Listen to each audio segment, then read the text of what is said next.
নির্বাচনের তফসিল ঘোষণা হওয়ার পর এই অনৈক্যটা থাকবে না। প্রথম যে জুলাই সনদ বাস্তবায়িত হইব না হইব কি না হইব, এটা নিয়েই মতভেদ তৈরি হয়েছে।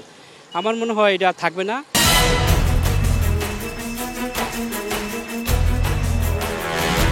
দর্শক শুভেচ্ছা। ক্ষমতা নাকি জনতা, আপনি কোন পক্ষে?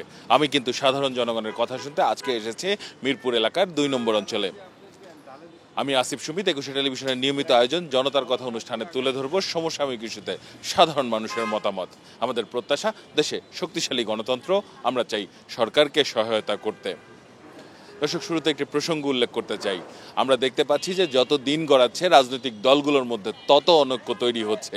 এরই মধ্যে এনসিপির আহ্বায়ক নাহিদ ইসলাম তিনি মন্তব্য করেছেন যে নির্বাচনের দিন যত ঘনিয়ে আসবে রাজনৈতিক দলগুলোর মধ্যে অনৈক্য তত বাড়তে থাকবে।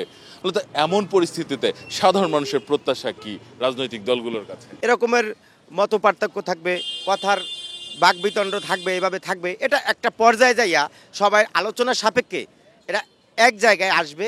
কিছু কিছু মতক্য সব সময় থাকে। কোনো ভালো একটা কাজ যখন আসে তখন দুই একটা মানুষ, দুই একটা পার্টি, এটা সব সময় থাকে। বিগত ইতিহাস যদি আমরা পর্যালোচনা করি তাই দেখতে পাই।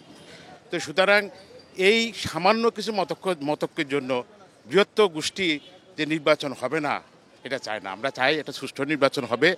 আর সুষ্ঠু নির্বাচন হলে ক্ষমতায় কে আসবে সেটা তো আমরা জানি না, সেটা উপরওয়ালাই ঠিক করবে। অনৈক্যটা থাকবে না। নির্বাচনের তফসিল ঘোষণা হওয়ার পর এই অনৈক্যটা থাকবে না। সবাই একসাথে মিলেই এই নির্বাচনটা পরিচালনা করবে। তফসিল ঘোষণার পরে ইনশাল্লাহ এটা ঠিক হয়ে যাবে। সবার এক টেবিলে একসাথে নিয়েই বসার একটা করে তারপর নির্বাচন দিবে। প্রথম যে জুলাই সনদ বাস্তবায়িত হইব না হইব কি না হইব, এটা নিয়েই মতভেদ তৈরি হয়েছে। আমার মনে হয় এটা থাকবে না।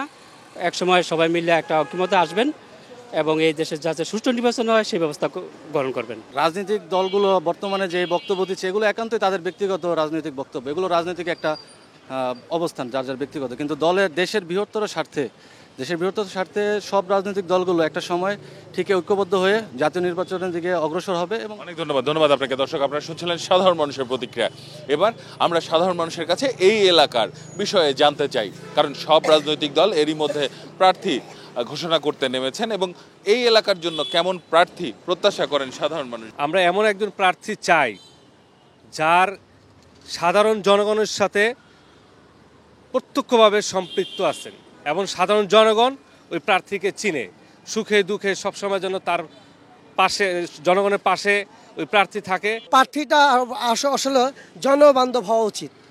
এই 14 আসনের জন্য জনবান্ধব হওয়া উচিত। আর জনগণের যাতে তার কাছে সুফল পায়, তারা দিয়ে আশাবাদী হয়। আর তারা যেন এই জনগণ তাদেরকে এই যে প্রতিশ্রুতিগুলা, প্রতিটা লোকই তো এই প্রতিশ্রুতি দেয়, আমি এই করবো, যে এমন একটা প্রার্থীকে দেওয়া হোক যে সে আমাদের আশা আকাঙ্ক্ষা পূরণ করতে পারে। যিনি এই সংসদীয় আসনে জন্মগ্রহণ করেছেন, এই সংসদীয় আসনের জনগণের সমস্যা সম্পর্কে যিনি অবগত আছেন এমন একজন প্রার্থী আমরা চাই। সুখে দুঃখে তার কাছে আমরা যাইতে পারবো এমন একজন এমপি আমাকে দরকার। এই এলাকার থেকেই আমরা চাই এমন একজন প্রার্থীকে নমিশন দেওয়া হোক, দিলে আমাদের জনগণের জন্য ভালো হবে। আমার দাবি, আমি চাই যে আমরা কোনো বহিরাগত কোনো কাউকে এই এলাকায় এমপি হিসেবে চাই না।